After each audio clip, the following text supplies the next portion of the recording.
বন্যা পরিস্থিতির খবর জানাতে জামালপুর থেকে সরাসরি যোগ দিচ্ছেন আনোয়ার হোসেন মিন্টু। মিন্টু, যদি চাও টেস্ট স্বাদ হট টমেটো সস বেস্ট। স্বাদ হট টমেটো সস এখন নতুন স্বাদে।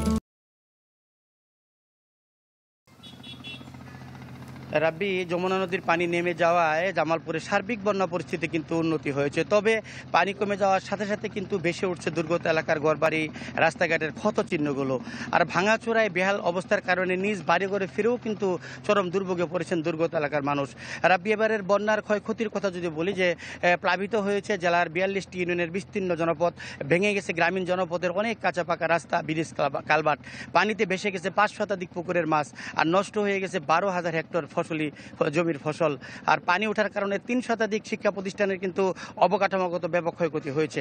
কৃষি বিভাগ আমাদেরকে যেমনটি জানিয়েছে যে বন্যার পানি টানা 2 সপ্তাহ কিন্তু স্থায়ী হয় এই জেলায়, যে কারণে 12,000 হেক্টর জমির ফসল কিন্তু নষ্ট হয়ে গেছে। তার মধ্যে পাট এবং আখ ছাড়া অন্য সকল ফসল কিন্তু নষ্ট হয়ে গেছে। এতে কৃষকদের আর্থিক ক্ষতি হয়েছে 138,50,00,000 টাকা। এলজিইডি যেমনটি জানিয়েছে যে বন্যার পানিতে তাদের অন্তত 100 কিলোমিটার কাঁচা পাকা রাস্তার ব্যাপক ক্ষতি হয়েছে। রাব্বি, মিন্টু, আপনাকে ধন্যবাদ। দর্শক, জামালপুর থেকে যোগ দিয়েছিলেন সহকর্মী আনোয়ার হোসেন মিন্টু।